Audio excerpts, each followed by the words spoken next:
Agora vamos falar sobre abertura da conta, aplicação do recurso e tarifas bancárias. Eu vou fazer uma breve explicação, do porquê as diferenças entre os dois instrumentos e depois nós vamos ver a tabela comparativa. Bom, a Lei 13.019, que instituiu o termo de fomento e o termo de colaboração, assegurou, além da isenção da tarifa de manutenção de conta, a isenção das tarifas de transferência eletrônica, contemplando, então, todas as tarifas. Enquanto no convênio, há somente a isenção da tarifa de manutenção de conta. Como o banco não tem um produto para a abertura de conta automática com isenção de manutenção de conta e isenção de todas as tarifas, a abertura de conta do termo de fomento e do termo de colaboração ficou manual. Já do convênio, que não tem isenção das transferências eletrônicas, a abertura ficou automática. Então, vamos ver ali na tabela comparativa. Enquanto no convênio a abertura da conta é automática e por isso a aplicação do recurso também é automática, ou seja, não há necessidade de solicitar junto ao banco, lá no termo de fomento e colaboração, a abertura da conta deve ser solicitada pelo beneficiário na agência. E justamente por isso, que a abertura da conta não é automática, é manual, a aplicação do recurso deve ser solicitada pelo beneficiário na agência por meio do termo de autorização de aplicação financeira dos recursos. Sabemos que se o beneficiário não solicitar a aplicação do recurso, depois ele terá que pagar com recursos próprios o valor que teria rendido esses recursos se tivessem sido aplicados. No convênio, então, há somente a isenção de tarifas de manutenção de conta corrente e a isenção de tarifas de transferência via Pix BB para BB. Enquanto, no termo de fomento e colaboração, a isenção de tarifas de manutenção da conta e isenção das tarifas de TED, antes era TED-DOC, agora não tem mais o DOC. Então, isenção das tarifas de TED, isenção de tarifas de transferência eletrônica via Pix BB para BB e também isenção de tarifas de transferência via Pix BB para outros bancos.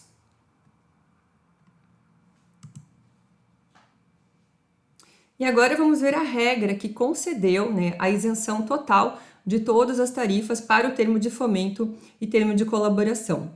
Foi o artigo 51 da Lei 13.019 que estabelece: os recursos recebidos em decorrência da parceria serão depositados em conta corrente específica isenta de tarifa bancária na instituição financeira pública determinada pela administração pública.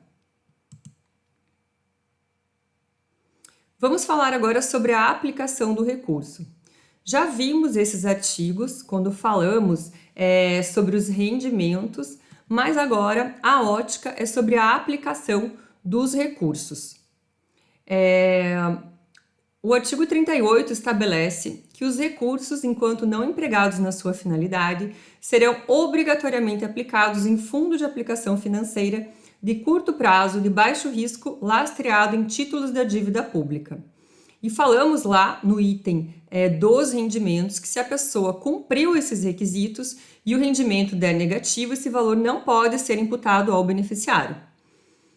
Aqui temos o parágrafo 6º do artigo 34, que estabelece que compete à parceira ativar a conta bancária, bem como firmar a autorização para aplicação financeira. Vimos isso ali na tabela comparativa. E no decreto de convênios, há somente o artigo 57, que estabelece que os recursos, enquanto não empregados na sua finalidade, serão obrigatoriamente aplicados em fundo de aplicação financeira de curto prazo ou operação de mercado aberto, lastreados em títulos da dívida pública federal. E por fim, vamos falar das tarifas bancárias. Com relação ao termo de fomento e termo de colaboração, não é necessário colocar na proposta a previsão de um valor para custear as tarifas bancárias, porque, como vimos, todas as tarifas são isentas. Se houve cobrança identificada no extrato, deve-se entrar em contato com a agência informando o ocorrido e solicitando o estorno dos valores, visto que possivelmente faltarão recursos para finalizar o objeto.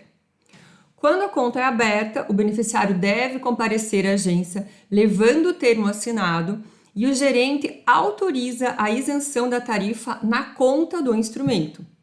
Como eu falei anteriormente, o banco não tem um produto para abertura de conta automática com isenção de todas as tarifas.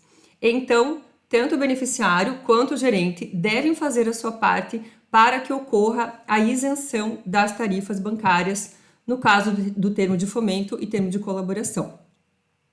Já com relação ao convênio, o beneficiário pode colocar na proposta um valor para custear as transferências eletrônicas. Se ele não colocar, terá que pagar com recursos próprios.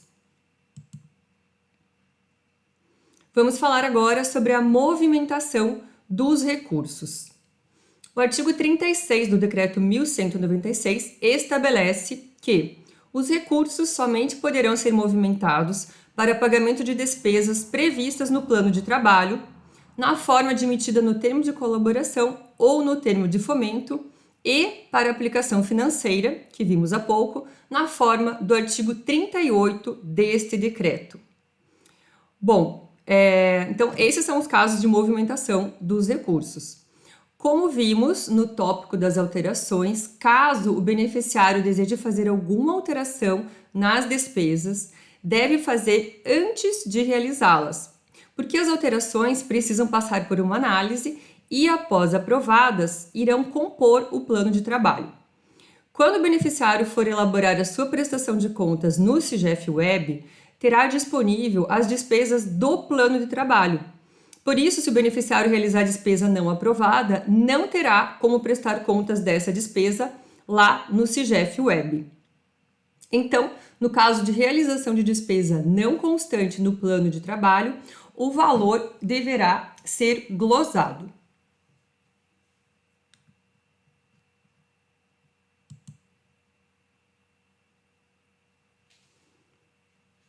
O artigo 37 do Decreto 1196 estabelece que os pagamentos deverão ser realizados por meio da internet, mediante transferência eletrônica na conta bancária de titularidade dos fornecedores dos bens e dos prestadores de serviços.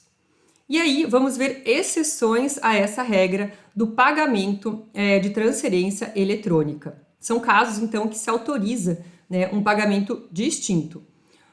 Então, inciso 1 estabelece que poderá ocorrer uma transação eletrônica de pagamento de fatura de água, energia elétrica, telefone, gás e guias de encargos tributários e contribuições sociais.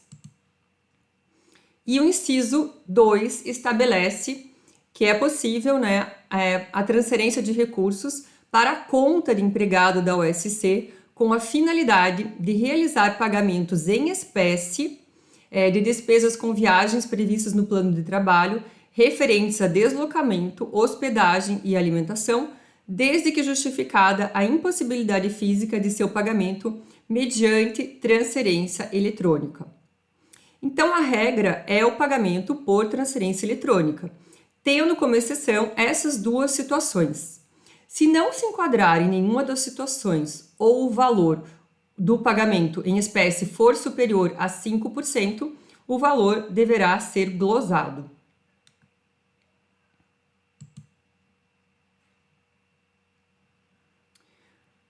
Bom, continuando a falar sobre a movimentação dos recursos, aqui a gente vê que a exceção ela veio antes da regra no decreto. O parágrafo 4º do artigo 37 tem a exceção e o artigo 39 tem a regra. Então, a gente vai começar com o artigo 39.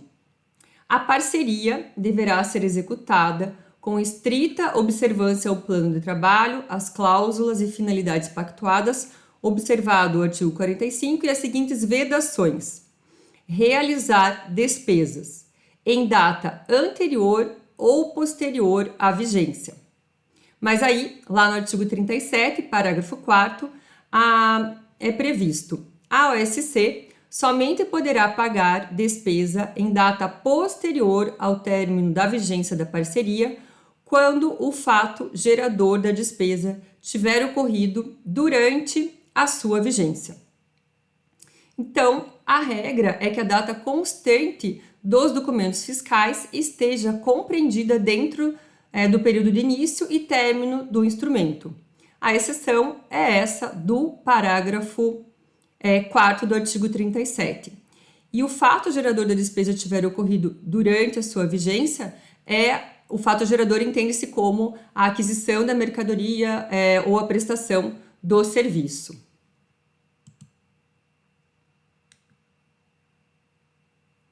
E com relação ao convênio, vamos ver agora os artigos que falam sobre a movimentação dos recursos. O artigo 54 estabelece que os recursos deverão ser movimentados em conta bancária única e específica de convênio e somente poderão ser utilizados para pagamento de despesas constantes do plano de trabalho.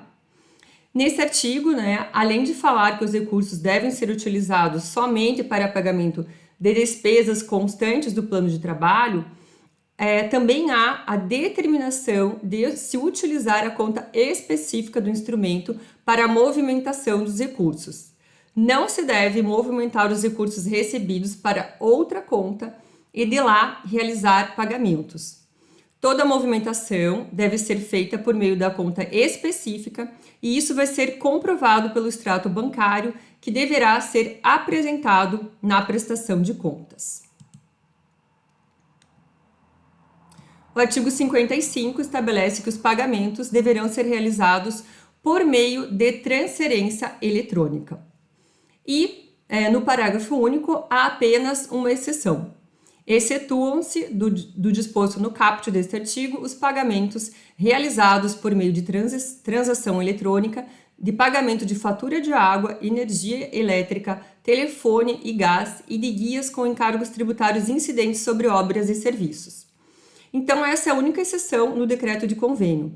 Como não há possibilidade de repassar recursos a empregados do beneficiário, aquela exceção que vimos no termo de fomento e no termo de colaboração do pagamento em espécie não foi reproduzida aqui. E com relação ao período em que pode ser realizada a movimentação dos recursos, o artigo 35 também veda a realização de despesas em data anterior ou posterior à vigência. Mas aqui, no decreto de convênios, há uma exceção para pagamento em data anterior à vigência, que não encontramos no decreto 1196. O parágrafo 2º estabelece: não se aplica a vedação de realizar despesas em data anterior à vigência, de que trata o inciso 5 do caput deste artigo, aos convênios celebrados entre a Secretaria de Estado da Defesa Civil e o município para atendimento à situação de emergência ou a estado de calamidade pública decretados ou homologados pelo chefe do Poder Executivo Estadual durante o período de vigência do decreto declaratório. Então, nesse caso específico, podem ser aceitos comprovantes de despesa com data anterior ao início da vigência do convênio. E o inciso 6 estabelece o pagamento a fornecedor em data posterior à vigência do instrumento, salvo ser expressamente autorizado pelo concedente e desde que o fato gerador da despesa tenha ocorrido durante a vigência do instrumento. Então, aqui vemos uma exigência que não tem lá no termo de fomento, no termo de colaboração, que é o beneficiário deve solicitar autorização para realizar o pagamento em data posterior. E finalizando aí esse tópico da movimentação dos recursos, essas regras sobre movimentação dos recursos não constituem mera formalidade. Na verdade, o seu cumprimento representa uma das formas de comprovar que a execução do objeto se deu com os recursos repassados, pois permite estabelecer o nexo de causalidade. Então, deve-se conferir a data de todos os documentos fiscais apresentados pelo beneficiário. Já nos deparamos com casos em que o gestor, ao receber os recursos de um determinado convênio, já havia executado todo o objeto com recursos próprios, tendo remetido os documentos de execução dessa despesa na prestação de contas. Considerando que os documentos não se referiam à vigência do convênio, não foram aceitos pelo concedente e o beneficiário teve que devolver todo o recurso recebido.